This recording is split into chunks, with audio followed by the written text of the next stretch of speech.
Olha, vamos falar agora ao vivo sobre essa partida, né? A derrota do Brasil para Camarões, porque o Neto Mota, ele está lá no meio dos craques para saber por que a seleção se deu mal hoje, né, Neto? Me explica aí.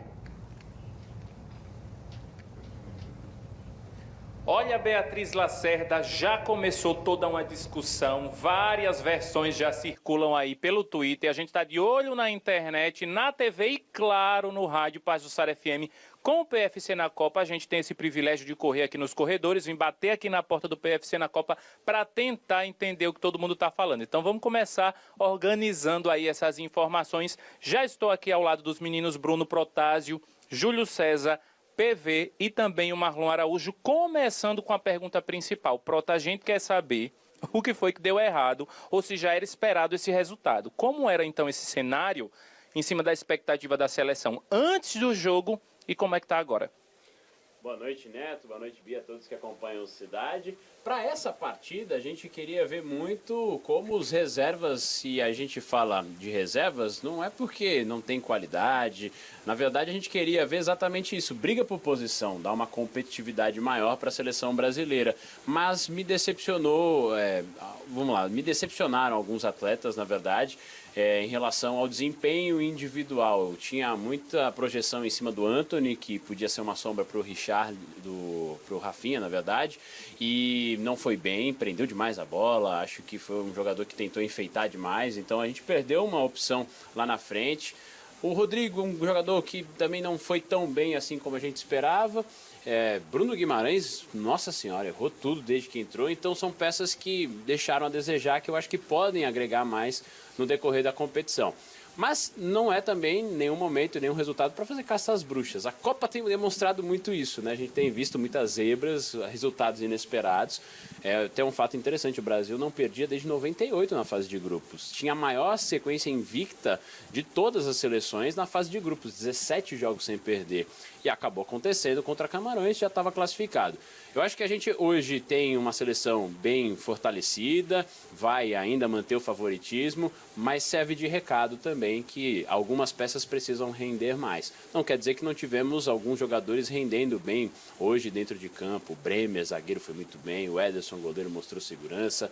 Então, é um Brasil que precisa ainda alavancar em alguns sentidos com alguns jogadores, mas também tem uma base que deve voltar. Fica a expectativa agora para as oitavas, principalmente para, quem sabe, o retorno de Neymar e os outros que estão lesionados. E a gente espera por isso, porque ninguém quer se decepcionar. A rua tá cheia e falando em rua, eu vou conversar com o Júlio César Oliveira, que estava lá na rua fazendo o link aqui para o PFC na Copa, como era que a galera se apresentava hoje também, antes do jogo, e como é que a galera tá agora, Júlio? Boa noite para você e para todo mundo, né? A galera tava animada, né? Antes de começar a partida, o público tava comparecendo, mas com muita ansiedade também para assistir ao jogo. Quando começou a partida, o povo tava querendo, sempre quer logo o gol, né? Mas tava demorando a sair, quando saiu foi da seleção camaronesa. Então, o público ficou decepcionado por questão do resultado, mas a festa continuou, né, Neto? Porque ficou mais tranquilo,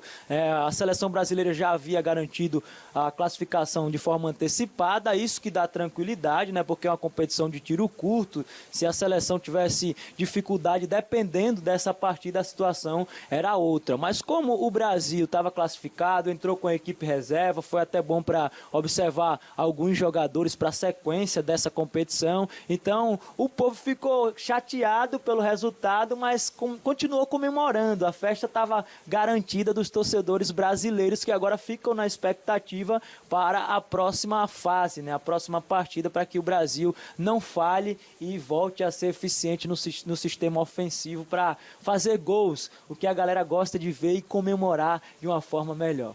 Passou para a próxima fase, o que importa é isso, Beatriz Lacerda, mas eu quero saber, vindo também do TNH1 na Copa, porque aqui no Pajuçara Sistema de Comunicação a gente é multiplataforma. PFC e TNH1 na Copa, Paulo Vitor Malta, me conta. Rapaz, existia, claro, uma expectativa, porque todo mundo quer vitória, ninguém pensa na derrota, principalmente diante desse cenário atual.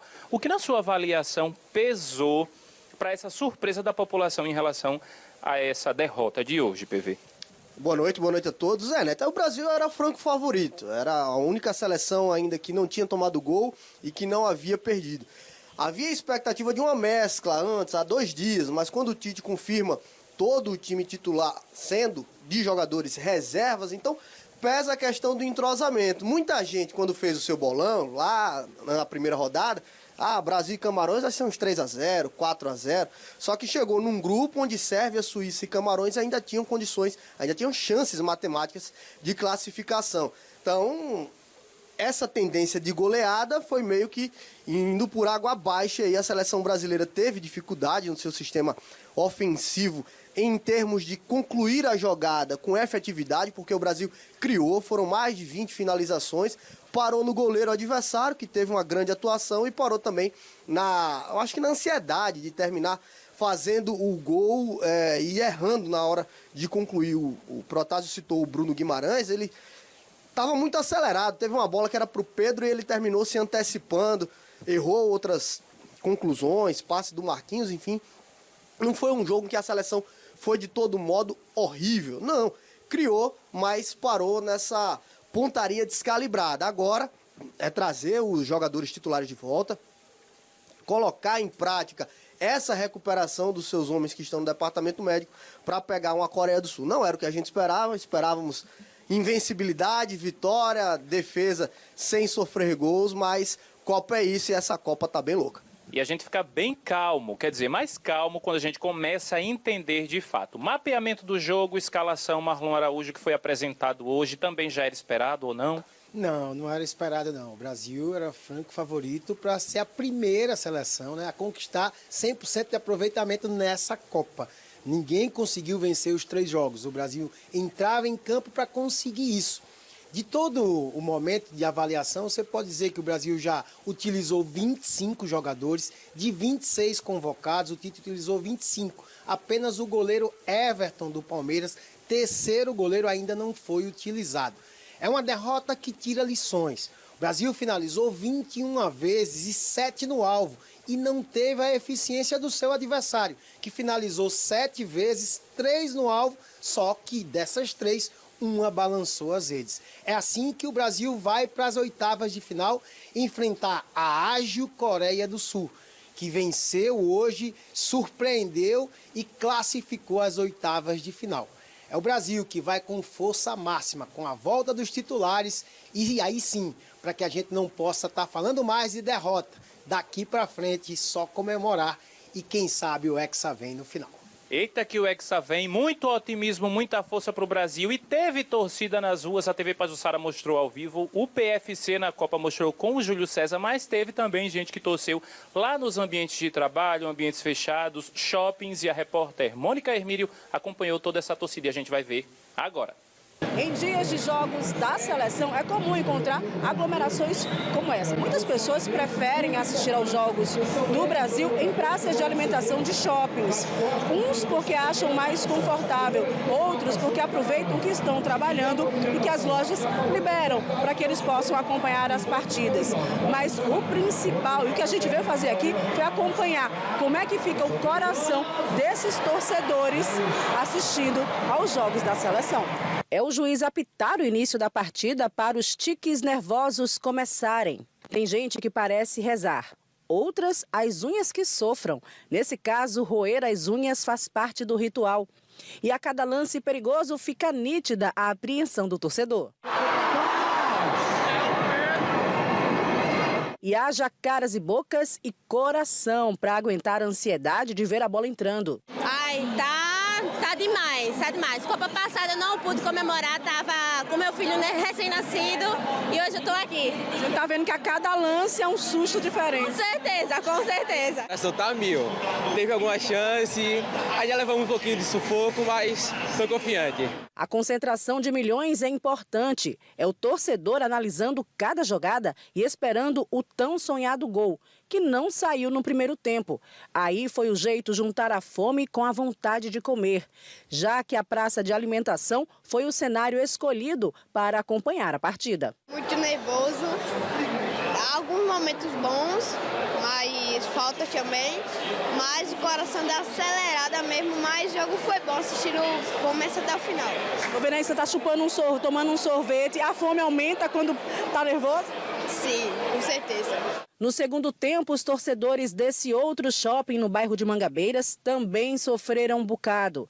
E apesar da falta de gols, a animação a cada jogada tinha cara e cheiro de vitória no ar. Para todo lugar que se olhava, tinha uma turma reunida assistindo a partida. Mas a alegria não durou muito. Com quase 40 minutos do segundo tempo, a seleção de Camarões fez um gol para a tristeza da torcida. Apesar do Brasil já estar classificado para as oitavas de final, o torcedor gosta mesmo é de emoção, de gol. Passamos para a próxima fase, mas dessa vez sem sentir o gostinho da vitória. Tem PFC na Copa, mas a gente pode saber com antecedência qual a opinião dos meninos em relação à escalação para a próxima segunda-feira. E agora, a bola da vez é com vocês antes do Brasil. Primeiro de tudo, Neymar e mais 10. É o lance que a gente precisa focar nessa recuperação do Neymar. Acredito que faz muita falta. É a dúvida, né, se vai poder ou não voltar a campo. Então, seria ideal contar com esse jogador que é o nosso diferente, é o nosso craque. Agora, tem 2 jogadores importantes também de fora, Danilo e Alexandre. E a gente perdeu o Alex Telles hoje, lateral. Ou seja, 3 laterais, nós tivemos 4 convocados, 2 para a direita, 2 para a esquerda, 3 estão machucados. Então, o ideal era contar com esses jogadores novamente, Danilo e o próprio Alexandre, para você ter a base novamente da equipe titular, da equipe principal. Voltando esses jogadores, eu acho que a gente teria uma formação ideal. Se não tiver, vai ter que improvisar. E aí fica muito mais complicado entrar na cabeça do Tite, porque na direita pode jogar o Militão, na esquerda pode ter que improvisar outro jogador, o Marquinhos, e aí jogar o Militão na defesa, jogar o Daniel Alves na direita. Vai ficar mais difícil. Eu acredito que o ideal era a gente contar com esses jogadores de volta que estão no DM. Olha, informação importante, como diz o Wilson Júnior. Meninos, bastidores, como é que vocês conseguem acompanhar o jogo em relação aos grupos também, né? Porque todo mundo está aqui, está na rádio, está na TV, está com o celular na mão. E aí, como é que é? Como é que vocês conseguem aí ver o que os amigos estão comentando? É um momento muito difícil, né, Neto? Até porque quando a gente tá saindo de casa, tá vindo para cá, tem jogo acontecendo e a gente não consegue observar tudo ali de uma forma precisa. Mas aí, depois, a gente consegue acompanhar alguns resultados, os lances do jogo, né, os melhores lances, enfim, a gente consegue acompanhar de forma mais calma, com mais tranquilidade, porque, como eu frisei, a gente vem para cá, às vezes estou na rua, tá acontecendo o jogo, não consigo realmente assistir no meio do povo lá ao jogo da seleção brasileira, porque é muita gente, a reação do pessoal, muita bagunça, eu não tenho concentração para assistir ali, sem contar a alta temperatura, né, que os jogos estão sendo pela tarde, aí fica difícil estar ali no meio para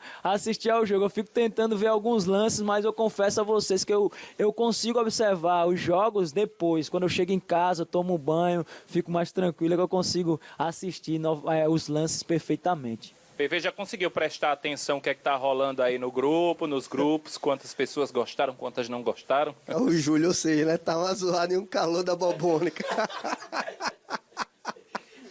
Aqui é difícil, quando a gente tá no ar fica complicado. Às vezes até o Gilson Monteiro, nosso chefe lá no TNH1, fica dando algumas sugestões ou pedindo informações e na hora no ar não dá para ver, então é meio complicado. Se você tiver, claro, a interação, mais gente participando, quando o Marlon tá com a palavra e pega o telefone, mas às vezes hoje, por exemplo, a gente ficou com um pouquinho mais de dificuldade com a questão do sinal, então vai variando bastante, assim, porque o foco é total, é no vivo, é em passar informação, é em estar atualizado. Muitas vezes a gente fica com o celular, mas não está na rede social, está no site, está acompanhando notícia, então é bastante delicado ficar interagindo com os grupos. É mais quando acaba, assim, aí a gente pega o telefone, aí vem a galera tirando onda, comentando, discordando, enfim, é bem por aí.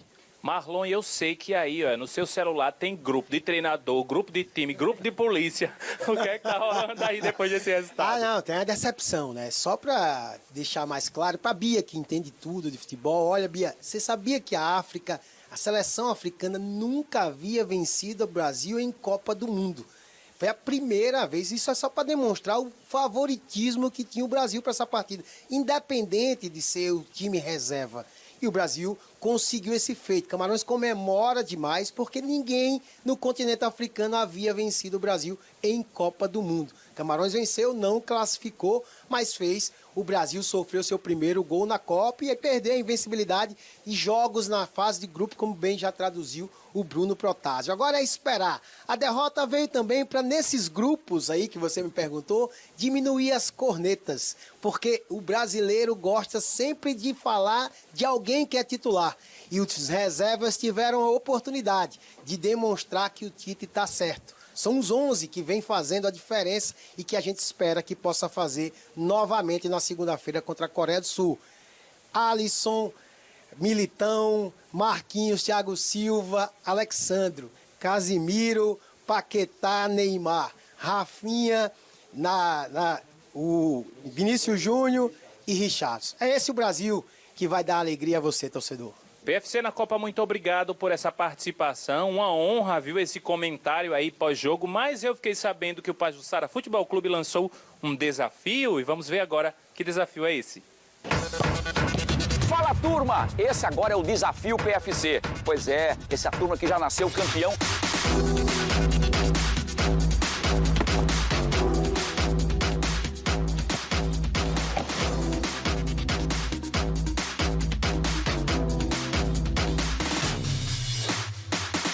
O desafio está lançado. E nós vamos bater um papo para saber a história deles, a história sobre também da Copa, agora nesse momento que nós estamos vivendo, é importante.